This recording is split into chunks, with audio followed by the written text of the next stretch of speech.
네, 각이 살아있는 정치평론 시사정각 시작하겠습니다. 오늘은 이동학 전 민주당 최고위원 그리고 박상수 변호사 두 분을 모셨습니다. 어서 오세요. 안녕하십니까. 네. 지방선거 이후에 여야 대표 모두 기로에 섰습니다. 먼저 민주당부터 가보겠습니다. 관련 영상 보시죠.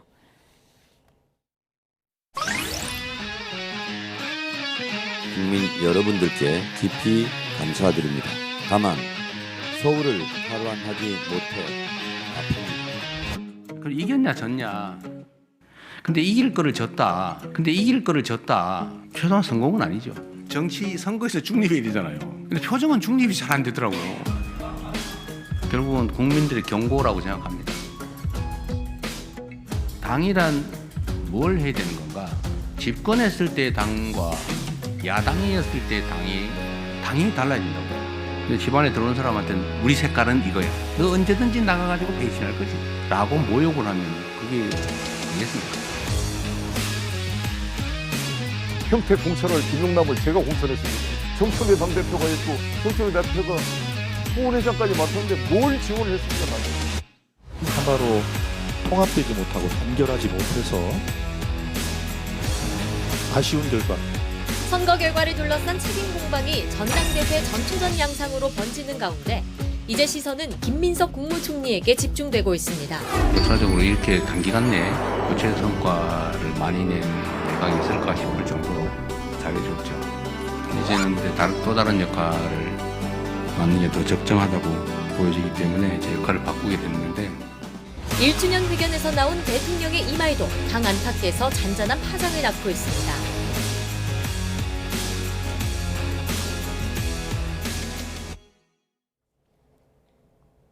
네, 이제 진짜 서막이 오른 것 같습니다. 당장 지방선거 성적표를 놓고도 당과 청의 해석이 엇갈립니다. 이동학 최고위원님, 네. 이재명 대통령이 어제 이길 곳을 졌다. 최소한 성공이 아니다. 이렇게 명확하게 얘기를 했습니다. 앞서 정청래 대표는 전국적으로 큰 승리를 거둔 것이다라고 얘기를 했거든요. 해석이 상당히 다른 것 같아요. 좀 냉정하게 판단을 해봐야 된다라는 생각이고요. 예. 대통령께서 여기에서 나와가지고 우리의 승리를 자축합시다. 라고 할 수는 없는 노릇이잖아요. 예. 만약 그렇게 하면 또 선거 끝났다고 바로 오만하다, 이 국민들을 또 무시한다 이런 이야기들이 나왔을 것이고 대통령으로서는 당연히 한껏 낮춰야 되는 것이고 당대표도 그런 부분들은 일정 부분 인정하고 있는 것 같아요. 그러니까 객관적으로 백서를 만들겠다라고 얘기를 하는 것이고 다만 그 백서가 또다시 어떤 자의적인 어떤 사람들이 들어가가지고 실제로 어느 한쪽으로의 목소리만 다 모아지면 안 되겠죠. 그래서 객관적으로 이 부분은 검증이 돼야 되는 것이고 예. 또 이번에 예를 들면 2030의 표심 서울에서 도대체 왜 이렇게 났는가 이 의견들이 분분한데 예. 실제로 앞으로도 미래 세대 유권자들 그리고 지금 현재 청년 세대와 함께 가지 못하는 정당은 미래가 있다 볼 수 없잖아요. 그런 측면에서도 뼈아픈 대목들이 있습니다. 특히나 평택이나 부산 북갑 같은 경우는 기대를 상당히 많이 했어요. 그리고 어쩌면 대구도 한번 우리가 해볼 수 있다라고 처음에 선거전이 시작됐는데 결과가 이렇게 나오다 보니까 실제로 저희들이 어디에서 무엇 때문에 이렇게 비롯됐는가 부분에 대해서는 철저하게 조사해보고 그다음에 그 자료도 만들어야 된다 이렇게 봅니다. 네. 그런데 단순히 좀 몸을 낮춘 걸 넘어서서 지도부를 향한 그 이재명 대통령의 발언 수위가 상당히 셌다. 이런 반응이 많은 것 같습니다. 당이란 뭘 해야 되는 것인가 이런 얘기도 있었고요. 그릇이 돼야 된다. 이렇게까지 얘기했거든요. 어떤 대목에서 이런 얘기가 나왔다고 보세요?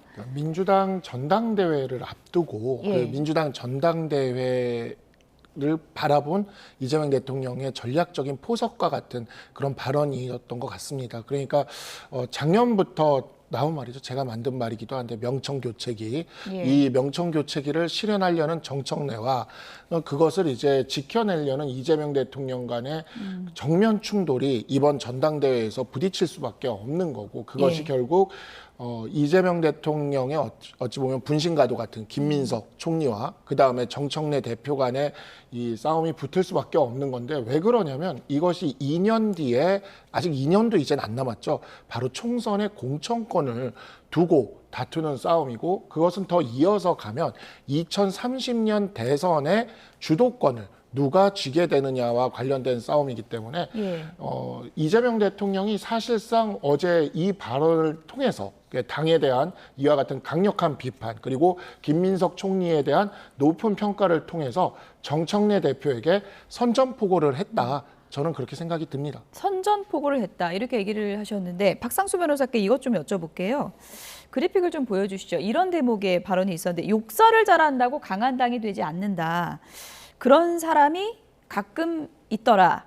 막 세게 얘기를 하면 되는 줄 알고 반말에 모욕적으로 거의 폭언인지 주장인지 알 수 없는 말을 한다라고 상당히 좀 구체적이고 강한 비판을 했거든요. 그러니까 누구를 가리키는 것 같으세요? 정청래 예. 대표 배후에는 예. 소위 말하는 민주당의 그 유튜브 세력이 좀 있죠. 제가 생각하기에는 여기를 겨냥한 것 같습니다. 물론 정청래 대표 본인도 이런 설화가 좀 많은 편이기는 하지만 제가 최근에 방송을 하다 보면 소위 말하는 친명계 패널들 사이에서는 유튜브의 폐해에 대한 이야기를 굉장히 많이 합니다. 예. 그리고 그 유튜브가 그 타겟팅을 하고 있는 곳은 우리 모두가 예상하는 소위 그 단어가 나오고 있죠. 문조털레유라고 얘기하는 그 단어에 속해 있는 이 유튜브에 대한 강력한 비판 그리고 그에 대한 결별 선언 이런 것들이 이 안에 담겨져 있는 것 같고 실제 민주당 패널들이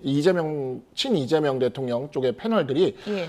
유튜브가 너무 커지고 강해져서 정치인들이 정치 활동을 제대로 하기가 어려울 지경이다. 오히려 이제는 논평을 넘어서서 가이드를 하려고 한다. 뭐 이런 지점까지 비판을 하더라고요. 그래서 이 부분에 대해서 포격을 날린 거라고 생각합니다. 네. 민주당 내부에서 어떤 얘기들 나오고 있습니까? 어제 이재명 대통령 발언이 뭐 정청래 대표를 직격했다 이런 해석들이 좀 많습니까? 네, 해석은 뭐 자의적으로 본인들이 네. 이제 생각하는 대로 할 수가 있는데 이제 대통령께서 지적하신 것은 여당은 일단 품이 넓어야 됩니다. 예. 그리고 전체적으로 이 틀거리가 깨지게 되는 순간 계속해서 소수파가 되어가는 것 아니겠습니까? 그러면 국정 동력도 떨어질 수밖에 없고요. 그런 측면에서 폭넓은 태도, 앞으로 이런 것들을 좀 견지하는 게 좋겠다라는 것이고요. 이 저 지적도 누군가에게 구체적으로 자의적으로 하는 순간 사실 또 분열적 요소가 되거든요. 그래서 그러한 이 것들은 좀 경계해야 된다라고 생각을 하고요. 예. 대통령께서 지적하신 폭넓은 태도에 대해서 과연 나는 그러한 태도를 갖고 있는가, 그리고 더 많은 사람들을 받아들여서 우리가 대한민국을 이끌어 나갈 국정의 중심축으로 다수파를 이루어 나가는데 내 태도는 도움이 되는가, 이런 것들을 한 번씩 돌아보는 계기가 됐으면 좋겠습니다. 네.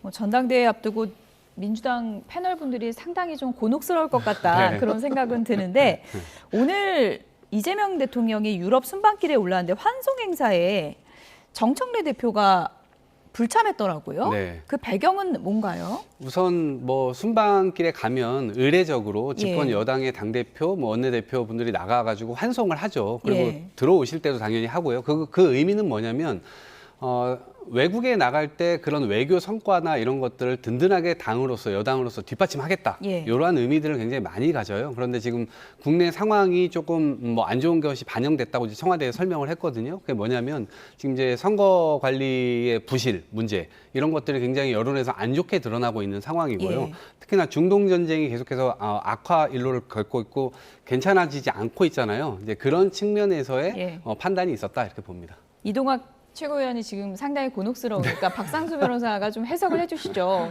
이게 뭐 여러 해석이 나올 수밖에 없는 거 아니겠습니까 지금? 사실 순방 정치에서 예. 누가 먼저 악수를 하느냐, 과연 거기에 당 대표가 참석하느냐 안 하느냐. 예. 제가 여당 대변인으로 있을 때 기시감이 많이 듭니다. 예. 당시에 한동훈 대표가 순방 정치에 가서 환송을 하느냐, 예. 악수 순서가 원내대표 먼저냐, 당대표 먼저냐, 뭐 이런 것들이 굉장히 그때 윤석열 전 대통령 맞아요. 당시에 윤석열 전 대통령 당시에 한동훈 전 대표랑 악수가 굉장히 짧았잖아요. 맞아요. 그 예. 악수 길이 시간까지도 예. 이렇게 다퉜거든요. 근데 오늘은 심지어 환송조차도 하지 못했습니다. 그러니까 그 상황보다 당시에 윤한 갈등이라고 불려지던 상황보다 명청 간의 갈등이 더 격심하다는 생각이 듭니다. 어떻게 보면은 이게 뭐 여러 해석이 나오는데 못 간 거냐 안 간 거냐 뭐 이런 해석이 분분할 수밖에 없는 상황 아니겠습니까? 두 가지 해석이 다 가능할 것 같습니다. 정청래 대표가 안 간 걸 수도 있고요. 예. 이재명 대통령 측에서 반기지 않아서 못 간 걸 수도 있고 한데 못 갔던 안 갔던 두 가지 다 갈등이라는 것을 기반으로 두고 있다는 측면에서는 같은 것 같습니다. 못 갔나 안 갔나 어느 쪽에 더 비중이 있다고 아니, 보세요? 청와대에서 예. 설명하기를 예. 국내 상황상 최소화했다라고 하는 면을 좀 있는 그대로 받아들이면 좋을 것 같고요. 예. 근데 앞으로 전당대회를 두고 좀 미묘하거나 민감한 건 사실입니다. 예. 그래서 그런 측면에서 국무총리께서 이제 그만두는데 그 부분과 관련된 대통령의 평가도 상당히 후하다고 생각이 들거든요. 근데 약간의 의중이나 이런 것들이 좀 읽힐 수 있는 대목이 아닐까 싶습니다. 어제 이제 김민석 총리에 대해서는 단기간 내에 구체적 성과를 많이 낸 내각이 있을까 싶을 정도로 잘해줬다. 네.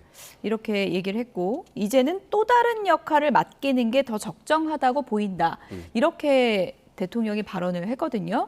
어떻게 보면은 좀 의중을 확실하게 드러냈다. 이런 해석도 나오고 있습니다. 저도 그렇게 보는 게 맞는 예. 것 같습니다. 왜냐하면 대통령에 대해서 김민석 총리에 대한 신뢰, 신임 이런 것들이 상당히 두터워 보여요. 왜냐하면 이미 국무총리 되시기 전부터 당에 있을 때 당대표를 했고 또 수석 최고위원을 했잖아요. 예. 당시에 뭐 그 계엄이나 이런 것들의 강들을 저희가 건너기 위해서 상당히 노력을 많이 했는데 당시 윤석열 정권을 향해서 당을 상당히 안정화하는 데 있어서 수석 최고위원으로서 역할을 상당히 많이 했거든요. 근데 그 측면에서 신임을 샀는데 그 이후 정권을 얻고 나서 바로 초대 국무총리로 지명을 했고요. 이 과정이 사실은 뭐 저희가 얘기했었던 내란 종식 뭐 하는 그 과정도 있었습니다만 네. 내각이 굉장히 어수선했잖아요. 그 내각을 총괄하는 그 총리의 자리에 직분에 김민석 총리가 그 자리에 있음으로 인해서 상당히 안정화되는 그런 측면들을 그것에 대한 평가를 대통령께서 후하게 하고 계신다라는 예. 생각이 들고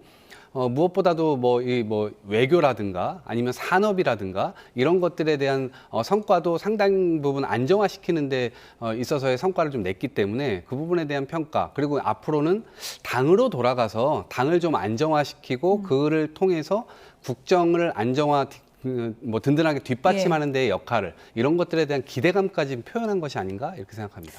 이동학 최고위원이 오늘 제가 드린 질문 중에 가장 길게 답변을 하신 네. 것 같은데 오늘 정청래 대표가 재보선 당선인들하고 만찬을 하는데 좀 오해일 수도 있지만 송영길 의원만 선약이 있어서 지역 일정이 있어서 불참을 한다고 하거든요. 이것도 여러 해석이 나올 수밖에 없는 상황이겠죠. 네, 그렇습니다. 예. 송영길 의원 역시 당권 주자로서 확실하게 지금 지목을 받고 있기 때문에 그래서 결국에는 정청래, 김민석, 송영길 이 세 명이 경쟁을 하지 않을까 이렇게 이야기들을 하는데 저는 개인적으로 결국 송영길 의원은 김민석 총리와 손을 잡을 것 같긴 합니다. 왜냐하면 그래야 친명과 친청 간의 1대1 구도가 만들어지면서 예. 정청래 대표가 어부지리로 당권을 연장하는 것을 좀 막을 수 있다라고 친명 쪽에서 생각할 것 같고요. 예. 그런 측면에서 본다면 송영길 의원이 오늘 그 정청래 대표와 만나지 않는 것도 이 전선을 좀 보여준 거지 않을까라고 생각을 합니다. 네, 이동학 최고위원님 네. 지금 전당대회 날짜가 나왔더라고요. 네. 8월 17일인데 예상보다 좀 앞당겨진 맞습니다. 건가요? 원래는 예. 8월 말 정도로 예측이 됐다가 예. 뭐 이제 장소를 구하지 못해가지고 9월 초로 갔었어요. 근데 이제 다시 그 날짜에 하는 게 좋겠다라고 해서 지금 아마 대전 정도로 아마 잡힌 것 같습니다. 장소는. 그래서 이제 지금 2달여 이제 남은 거예요. 이제 사실상 선거가 끝났고 당권 레이스가 시작됐다고 봐도 과언이 아니고요. 예. 이제 그 당권 주자들이 하는 행동 하나하나가 전부 다 해석이 들어갈 수밖에 없습니다. 그렇죠. 그리고 당권 주자들 역시 그 해석이 들어가는 것을 신경 쓰지 않을 도리도 없을 겁니다. 그래서 일종의 의도가 다 들어간 행동이냐 말이냐 이런 부분들이 아마 다 들어갔다 보고요. 그런 측면에서의 지금 당권 레이스가 흥미진진하게 되는 건 맞아요. 근데 예. 당원들께서 반면에 우려하고 계신 측면들도 있죠. 왜냐하면 이 과정이 너무나 격화되고 이렇게 되면 여당이 흔들리는 것으로 보이고 또 분열되는 것으로 보이고 또 그렇게 하다 보면 안정적으로 국정을 뒷받침하는 데 있어서의 한계가 노정되는 거 아니냐라고 예. 하는 우려들도 좀 있기 때문에 기본적으로 좀 선은 넘지 않으면서도 치열한 경쟁 이것은 얼마든지 할 수 있겠다 이런 생각입니다. 당권 경쟁의 서막부터 굉장히 신경전이 치열한 상황인데 앞으로의 과정을 좀 지켜보겠고요. 국민의힘 얘기로 좀 넘어가 보도록 하겠습니다. 장동혁 대표도 지금 기로에 서 있다고 볼 수 있는데요. 요즘 연일 재선거를 외치고 있죠. 들어보시죠.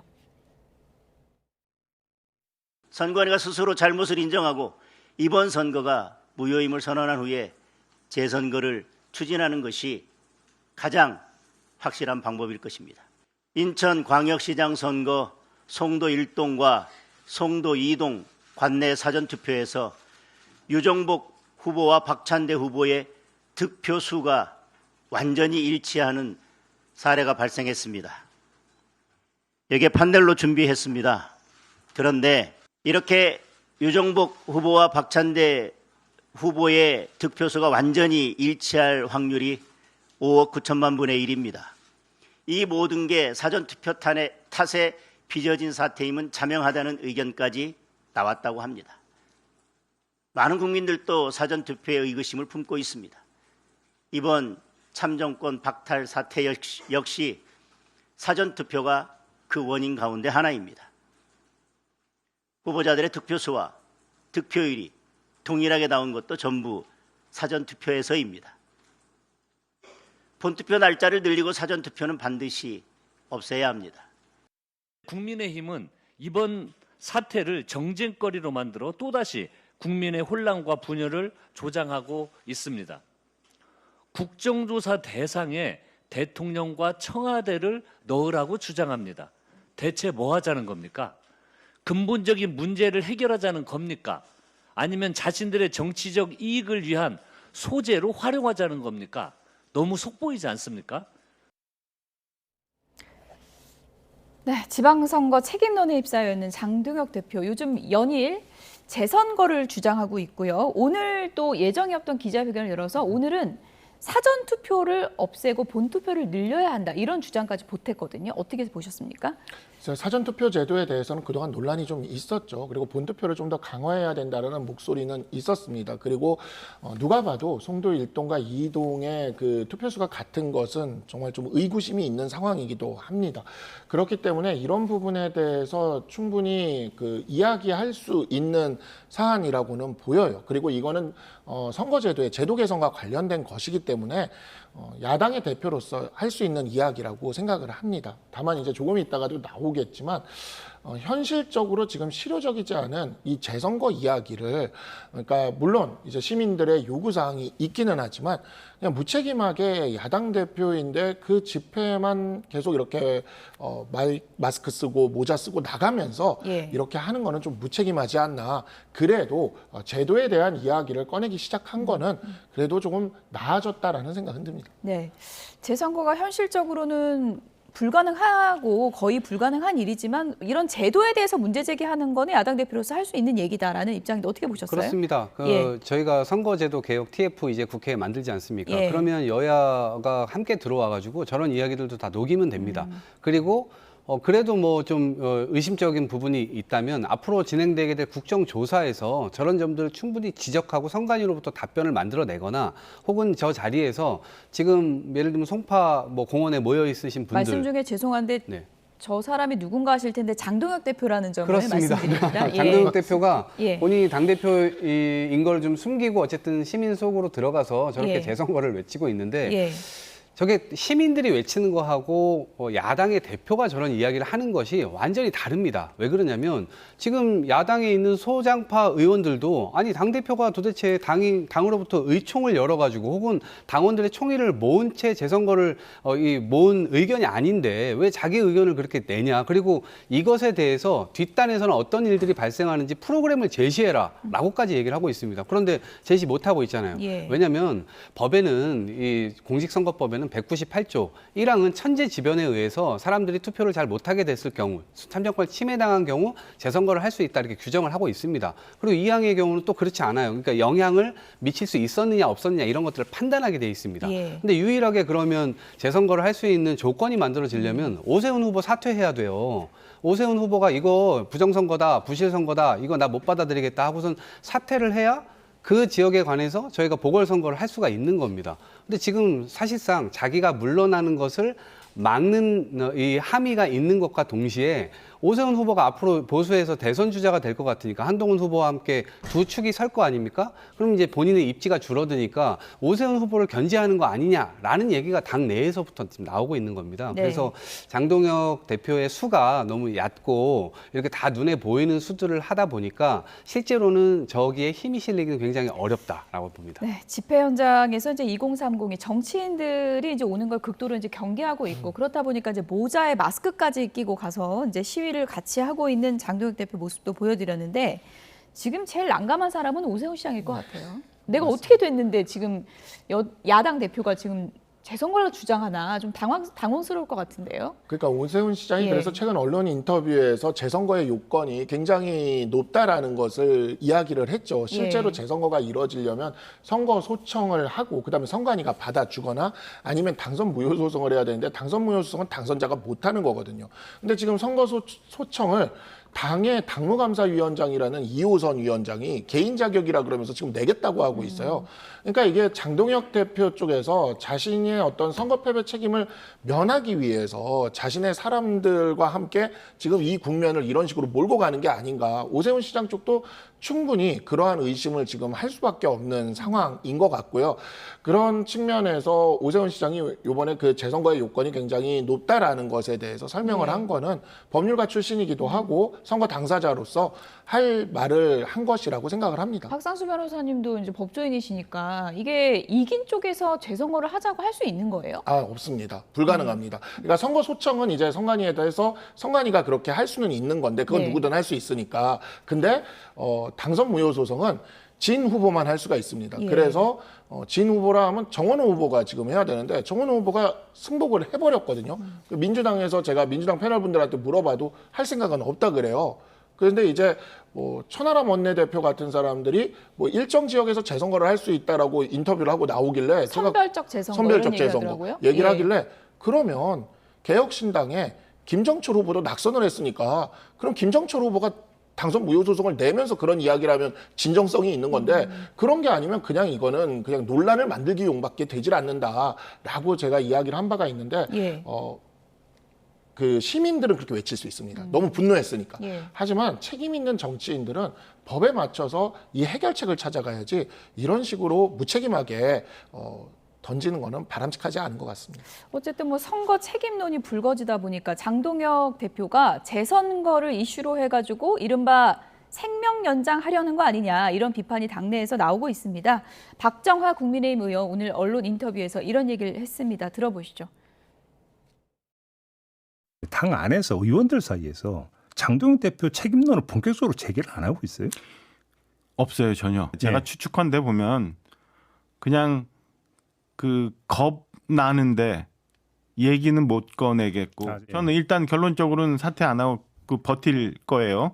이해하기도 어렵고 납득하기도 어려운 기행에 가까운 일을 하고 있는 거고 국민들의 뜻에 대해서 버틸 방법이 없다 그러면 얼굴 가리만 하고 장동혁 대표가 혼자 무슨 기반이 있어서가 아니었기 때문에 그 얼굴만 바꿔버리고 또 내가 당의 당권을 계속 우리가 주류로 유지해야 된다. 그래서 네, 박정하 의원은 기행에 가깝다. 장동혁 대표의 행보에 대해서 이렇게 평가를 했는데 보통 선거에서 지고 나면 당대표가 다음 날 이제 물러나서 비대위 체제로 가던가 아니면 그렇지 않으면 의총 같은 게 열려서 의원들이 사퇴 요구를 거세게 하던가 이런 상황이 펼쳐지는데 이번엔 좀 상황이 다르게 흘러가는 것 같아요. 그러니까 좀 미묘한 지점이 있어요. 예. 왜냐하면 장동혁 대표는 모 언론사와의 인터뷰에서 서울과 부산에 내 정치 생명이 걸려 있다 이렇게 이야기한 적이 있습니다. 근데 부산은 졌어요. 근데 서울은 이기는 결과가 나왔습니다. 예.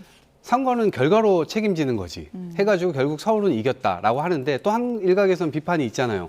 장동혁 대표 오지 말라고 했고 장동혁 대표가 서울 선거에 기여한 바가 없다라고 이제 이야기를 하고 있는데 예. 장동혁 대표 속으로 이런 생각을 할 것 같아요. 아니 오지 말라 해서 내가 안 가가지고 이겼으면 나도 기여한 거 아니야? 라고 하는 생각이 있을 것이고요. 신박한 생각이네요. 그렇죠. 그리고 예. 충분히 그렇게 할 수 있고. 안 간 것도 전략이다. 예. 예. 그리고 이제 또 한 가지는 지금 선거인데요. 이 선거와 관련돼서는 내가 아니면 도대체 누가 싸우겠나? 내가 그동안 자기는 또 본투표 했잖아요. 사전투표 안 하시고. 그러다 보니까 이 지지 세력들을 기본적으로 본인이 가지고 있다고 생각을 하고 그것에 대해서 앞장서서 싸울 사람은 난데 내가 여기서 물러나면 당이 굉장히 큰 타격을 받을 거다 이런 생각을 아마 하실 것 같습니다. 그러한 명분을 가지고 지금 하고 있는 건데 오히려 지금 참정권 침해에 대한 혹은 이 선거관리 부실에 대한 이 분노를 오히려 역으로 지금 정치적으로 활용하고 있는 이 부분 이것도 지금 투명하게 사실은 국민들이 다 보고 계시거든요. 예. 그런 부분에 대한 평가 이런 것들을 할 것이고 다만 국민의힘 내부에서 의원들께서 해야 될 말을 지금 제대로 못하고 있는 이 상황 도대체 이게 뭔가 이 부분은 또 그것대로 또 평가를 네. 받을 걸 봅니다. 어쨌든 장동혁 대표 거취 논란과 관련해서 오세훈 시장이 언론 인터뷰에서 이런 입장을 밝혔습니다. 국민의힘이 지금 중도의 거친 바다로 갈지 아니면 강성 지지층의 유튜브 정당이 될지 결정해야 될 시점이 됐다라고 했는데 인터뷰 시점이 조금은 공교로운 게 내일 원내대표 선거잖아요. 영향이 좀 있을까요? 아무래도 오세훈 시장은 중도의 거친 바다로 가자는 그 해법을 이야기를 한 거죠. 그리고 사실 그것이 보수를 살리고 당을 살리는 길이라는 건 당원들도 알고 있고 국민들도 알고 있습니다. 이번에 선거 결과로 그것을 보여준 것이고요. 그렇기 때문에 의원들도 아마 그 압박감에 지금 받고 있는 상황이라서 이게 지금 내일 원내대표 선거 결과 예상 밖의 결과가 나올 수도 있습니다. 예상 밖의 결과라는 건 김도읍 의원 되는 시나리오인가요? 그렇죠. 정점식 의원이 어쨌든 예. 낙선을 하게 되는 그 시나리오로 나오는 것이 가능할 수가 있는데 제가 이제 친한계가 아닌 그러니까 소장파 의원들과도 좀 연락을 주고받는 편인데 왜냐하면 저희가 천목회 활동이나 이런 것들을 같이 해왔기 때문에 연락을 주고받는 편인데 요즘 뭐 표 계산이 어떻게 되고 있냐라고 해서 이렇게 물어보면 사실 친한계와 소장파가 합치면은 40명에서 50명 사이 정도가 됩니다. 이게 절반은 되네요. 절반까지는 안 되죠. 절반까지는 왜냐하면 우리가 110명이기 때문에. 됐으니까. 그리고 저쪽 친윤 핵심도 보면은 한 예. 40명에서 50명 사이가 됩니다. 거긴 근데 표가 나뉘잖아요. 성일종 의원. 뭐 그럴 수도 있고 근데 그런가? 성일종 후보도 약간 애매한 위치라서 위치 그렇군요. 자체가 그러면 결국에는 결선까지는 가게 될 것 같고 그렇군요. 결선을 가게 됐을 때 1대1 구도가 잡혔을 때 10명에서 20명 정도 되는 이 인원이 어디를 선택하느냐에 따라 결론이 나는 거죠. 그래서 지금 보면은 우리 당 의원들이 전반적으로 보면 대세가 결정됐을 때부터 공개적인 발언을 하기 시작을 하는데 그 대세가 누군지가 결정되는 게 내일 원내대표 선거입니다.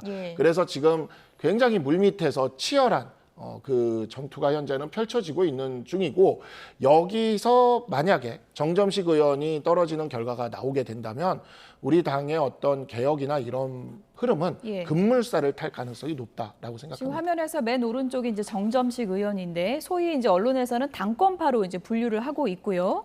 그리고 맨 왼쪽 김도읍 의원 같은 경우는 이제 한동훈 의원 복당 시켜야 된다 이런 입장을 보이고 있는 그런 의원이라는 점을 소개해드리고 내일 결론이 납니다. 국민의힘의 원내사령탑이 내일 결론이 날 텐데 원내대표 선거는 보통 반장 선거라고 하잖아요. 그렇죠. 이게 뭐 여론조사 해볼 수도 없는 거고 의원들끼리 뭐 친필 편지도 돌리고 뭐 밥도 사고 뭐 이런다고 들었는데 맞습니다. 국민의힘이니까 얘기하기 편하실 거 아니에요. 누가 될 것 같으세요? 그러니까 의중을 잘 알 수 없습니다만 저는 저의 바람은 그래도 정점식 의원이 안 됐으면 좋겠다라는 생각은 하죠. 그리고 그나마 가능성이 높은 게 김도읍 의원 같아요. 근데 이게 구조가 명확합니다. 성일종 의원과 김도읍 의원은 장동혁 대표 사퇴. 요게 이제 첫 번째 키워드고 두 번째는 한동훈 복당입니다. 이 두 분이 이 두 가지를 그대로 주장을 하고 있고 정점식 의원의 경우는 다 당원들 뜻에 물어봐야 된다. 약간 미온적인 태도를 취하고 있거든요. 근데 그런 측면에서 나머지 투표에 참여하는 그 국회의원분들께서 앞으로 보수 정당이 미래가 어디로 가야 될지에 대한 부분이 분기점이 될 거예요. 그래서 같이 침몰하는 방향으로 갈 거냐, 그나마 기회를 한번 만들어 볼 수 있는 쪽으로 갈 거냐, 이거를 놓고 역사 앞에 판단을 하는 것이기 때문에 이번 원내대표 선거가 대단히 중요하다 이렇게 말씀드리겠습니다. 국민의힘을 위한 진정 어린 그런 얘기를 또 해주셨네요. 보수와 진보가 양날개로 나는 것이기 때문에요. 지금처럼 무너진 보수에서는 정치의 질이 낮아질 수밖에 없어요. 그렇기 때문에 국민들이 불행해지는 것이기 때문에 보수가 빨리 제자리를 찾아오기를 간절히 바랍니다. 네, 국민의힘이 내일 어떤 결론을 내릴지 지켜보겠습니다. 이동학 전 민주당 최고위원, 박상수 변호사 두 분이었습니다. 고맙습니다.